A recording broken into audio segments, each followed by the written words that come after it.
नमस्कार। चलिए आज एक सवाल से शुरू करते हैं। भारत की पहली महिला फिजिसिस्ट यानी भौतिक वैज्ञानिक कौन थी? शायद ये नाम ज्यादा लोगों ने सुना नहीं होगा। तो आज हम बात करेंगे एक ऐसी ही गुमनाम हीरो की, जिन्होंने इंडियन साइंस में महिलाओं के लिए एक नया रास्ता खोला। ये कहानी है बिभा चौधरी की, एक ऐसी रोशनी की किरण जो तमाम मुश्किलों के बावजूद आने वाली जनरेशन्स के लिए रास्ता रोशन कर गई। और यही सवाल हमें ले जाता है बिभा चौधरी के एक्स्ट्राऑर्डिनरी सफर पर। एक ऐसी महिला जिनका नाम इतिहास के पन्नों में कहीं दब सा गया था, ऑलमोस्ट मिटा दिया गया था। उनका सफर सच में एक अनोखी रोशनी जैसा था।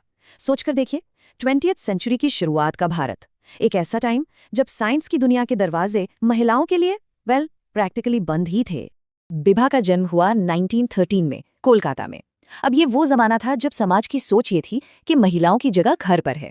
एजुकेशन और खासकर साइंस में करियर बनाना ये तो एक सपने जैसा था, मतलब एक ऐसा सपना जिसे सोसाइटी पूरी ताकत से तोड़ने की कोशिश करती थी। तो यहाँ दो अलग अलग दुनियाएं हैं। एक तरफ सोसाइटी की एक्सपेक्टेशंस, एक पिंजरे की तरह जिसमें औरतों को ट्रेडिशनल रोल्स में ही देखना चाहते थे, और दूसरी तरफ थी बिभा, जिनकी आंखों में सितारे थे, आसमान के राज सुलझाने का सपना था, और वो भी फिजिक्स जैसे फील्ड में जिसे उस वक्त मर्दों का गढ़ माना जाता था। और अपने इसी सपने को सच करने के लिए उन्होंने हर दीवार को तोड़ा, चाहे वो सोसाइटी ने बनाई हो या देशों की सरहदों ने। उनकी जिद और मेहनत सबसे पहले उन्हें ले गई बोस इंस्टीट्यूट। फिर 1945 में उन्होंने एक और लंबी छलांग लगाई, सीधे यूनिवर्सिटी ऑफ मैनचेस्टर, यूके। जरा इमेजिन कीजिए, उस दौर में एक इंडियन वुमन का अकेले यूके जाना और वहां नोबेल प्राइज विनर पैट्रिक ब्लैकेट के अंडर कॉस्मिक रेस पर रिसर्च करना, कितनी बड़ी और हिम्मत वाली बात थी ये। उनकी पीएचडी की वजह से लोकल न्यूज़पेपर्स ने उन्हें टाइटल भी दिया, इंडियाज न्यू वुमेन साइंटिस्ट। लेकिन इंटरेस्टिंग बात यह है कि जहां एक तरफ उनके टैलेंट को पहचाना जा रहा था, वहीं साइंटिफिक कम्युनिटी में अब भी एक डाउट था, एक सवालिया निशान कि क्या एक औरत सच में ग्रेट साइंटिस्ट बन सकती है। और बस यहीं से उनके अनसीन स्ट्रगल यानी अनदेखे संघर्ष का चैप्टर शुरू होता है। वो डिस्कवरीज करती रहीं, साइंस को आगे बढ़ाती रहीं, लेकिन उनकी अपनी पहचान, उनका क्रेडिट अक्सर मेल साइंटिस्ट्स की लंबी परछाई में कहीं गुम हो जाता था। उनका सबसे बड़ा कंट्रीब्यूशन था पाई मीज़ॉन की डिस्कवरी। अब ये पाई मीज़ॉन क्या है? बेसिकली ये एक सब एटॉमिक पार्टिकल है, मतलब एटम के भी अंदर का एक छोटा सा हिस्सा। सोच लीजिए जैसे एक दीवार के अंदर जो ईंट है, उसके भी अंदर रेत का एक कण। तो साइंस की दुनिया में ये एक माइलस्टोन डिस्कवरी थी। इसने यूनिवर्स को समझने का हमारा तरीका ही बदल दिया। उनका टैलेंट इतना कमाल का था कि 1950 में 20वीं सेंचुरी के सबसे बड़े साइंटिस्ट में से एक अर्विन श्रोडिंगर ने उन्हें नोबेल प्राइज के लिए नॉमिनेट किया। सोच के देखिए, भले ही वो जीत नहीं पाई, लेकिन श्रोडिंगर जैसे जीनियस से रिकॉग्निशन मिलना अपने आप में नोबेल जीतने से कम नहीं था। और यहीं पर इस कहानी का सबसे दर्दनाक सच सामने आता है।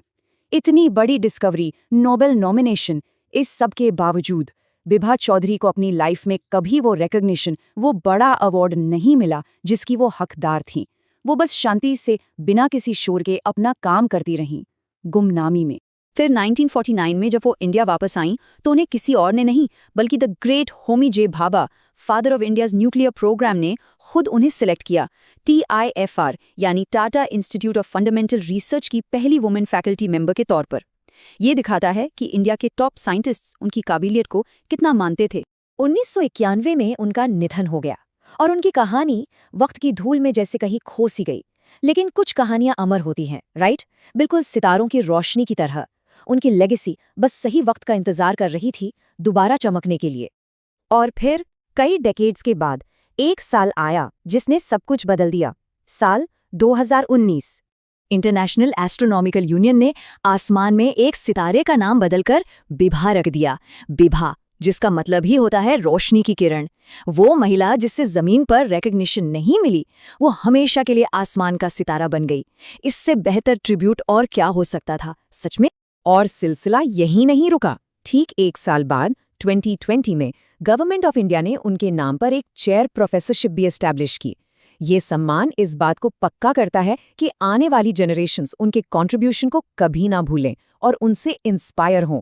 तो बिभा की कहानी सिर्फ उनकी कहानी नहीं है, ये उस सफ़र की कहानी है जिसकी शुरुआत उन्होंने की थी, और आज इंडिया की वुमेन साइंटिस्ट उस सफ़र को सितारों तक ले जा रही हैं। यहाँ देखिए एक सीधी लकीर खिंचती है, एक लेगेसी जो बिभा के हाथों से आज की जनरेशन तक पहुंची है। एक तरफ बिभा का संघर्ष और दूसरी तरफ आज के सक्सेसफुल स्पेस मिशंस। जो नींव बिभा ने रखी थी, आज की विमेन साइंटिस्ट उसी पर इंडिया के सपनों की ऊंची इमारत बना रही हैं। बिल्कुल, उनकी लेगेसी आज जिंदा है और इसरो में दिखती है। आज वहाँ महिलाएं सिर्फ पार्टिसिपेट नहीं कर रही बल्कि मिशंस को लीड कर रही हैं। डॉक्टर ऋतु करिधल श्रीवास्तव, जिन्हें रॉकेट वुमेन ऑफ इंडिया भी कहते हैं, या फिर चंद्रयान 3 की सक्सेस के पीछे की 50 से ज़्यादा वुमेन साइंटिस्ट्स, ये सब उसी रास्ते पर चल रही हैं जिसे बिभा ने रोशन किया था। हाँ, ये बात तो है कि बिभा चौधरी के दौर से आज तक का सफ़र लंबा और काफ़ी मुश्किल रहा है, लेकिन ये सफ़र उतना ही इंस्पायरिंग भी है। ये हमें याद दिलाता है कि हम कितनी दूर आ चुके हैं। तो आखिर में सवाल वही है, विभा चौधरी की कहानी हमें क्या सिखाती है? यही कि सच्चे टैलेंट को शायद अवार्ड्स की ज़रूरत नहीं होती और रोशनी को हमेशा के लिए अंधेरे में नहीं रखा जा सकता। लेकिन ये कहानी हमें एक और बात सोचने पर मजबूर करती है कि हमारे आसपास और कितनी विभा चौधरी हैं जिनकी कहानियां अभी तक अनसुनी हैं।